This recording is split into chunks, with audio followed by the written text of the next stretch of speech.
नमस्कार दोस्तों। आज मैं आपके सामने एक नए टॉपिक लेकर प्रस्तुत हुआ हूँ जिसका नाम है प्रशासनिक कानून में रिट।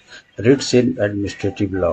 प्रशासनिक कानून में रिट एक न्यायिक प्राधिकारी द्वारा जारी एक औपचारिक लिखित आदेश होता है। आमतौर पर भारत में सर्वोच्च न्यायालय या उच्च न्यायालय जो कानूनी अधिकारों को लागू करने या सरकारी अधिकारियों या सरकारी निकायों द्वारा गैर कानूनी कार्यों पर रोक लगाने के लिए होता है। यह मौलिक अधिकारों की रक्षा के लिए प्रयुक्त एक संवैधानिक उपाय है।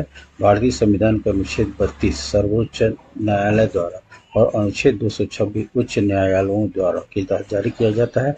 किसी विशिष्ट कार्य को करने या न करने के आदेश के रूप में कार्य करता है।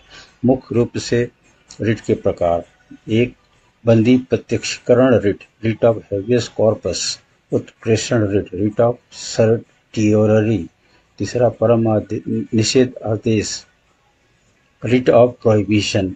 चौथा, परमादेश, मैंडमस। पांचवा, अधिकार परीक्षा, रिट ऑफ क्यू वारंटो। अब मैं आपको पहले बंदी प्रत्यक्षीकरण रिट के बारे में डिटेल में बताता हूँ। रिट ऑफ हेबियस कॉर्पस, यह लैटिन शब्द है जिसका अर्थ है सही रखना। विशेष अर्थ में यह न्यायालय द्वारा जारी किया आदेश है जिसमें आरोपित व्यक्ति को न्यायालय के समक्ष प्रस्तुत करने का आदेश दिया जाता है जिसे अवैध रूप से हिरासत में लिया गया है।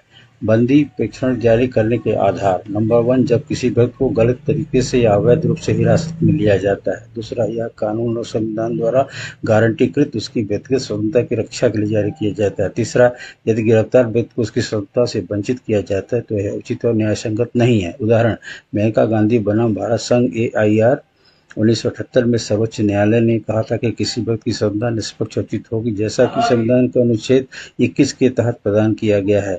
मेनका गांधी का पासपोर्ट भारत सरकार ने 1970 में बिना कोई कारण बताए जब्त कर लिया था। इसके बाद मेनका गांधी ने संविधान द्वारा अधिकार के रूप में प्रदत्त अनुच्छेद 14, 19 और 21 के उल्लंघन का आरोप लगाते हुए सर्वोच्च न्यायालय में एक याचिका दायर की थी। बाद में सरकार ने स्पष्ट किया कि कानूनी जांच के लिए उनकी उपस्थिति आवश्यक थी। दूसरा, उत्प्रेषण रिट, रिट ऑफ सर्टियोररी। उत्प्रेषण एक लैटिन शब्द है जिसका अर्थ है प्रमाणित करना। यह संविधान के अनुच्छेद 32 के तहत सर्वोच्च न्यायालय या अनुच्छेद 226 के तहत उच्च न्यायालय द्वारा किसी निचली अदालत को जारी किया गया एक न्यायिक आदेश है जिसमें अदालत को लंबित कार्रवाई के अभिलेखों की जांच करने और उनके द्वारा पालित आदेशों की वैधता तय करने के लिए कहा जाता है। यदि निर्णय गलत होता है तो उसे रद्द कर दिया जाता है। उत्प्रेषण आदेश जारी करने के आधार: क्या क्या आधार हैं? अधिकार क्षेत्र की त्रुटि, प्राकृतिक न्याय के सिद्धांतों का उल्लंघन, कानून की गलत व्याख्या, अधिकार क्षेत्र का दुरुपयोग, अधिकार क्षेत्र संबंधी तथ्य और छठवां, धोखाधड़ी। दोस्तों, आज इतना ही। बाकी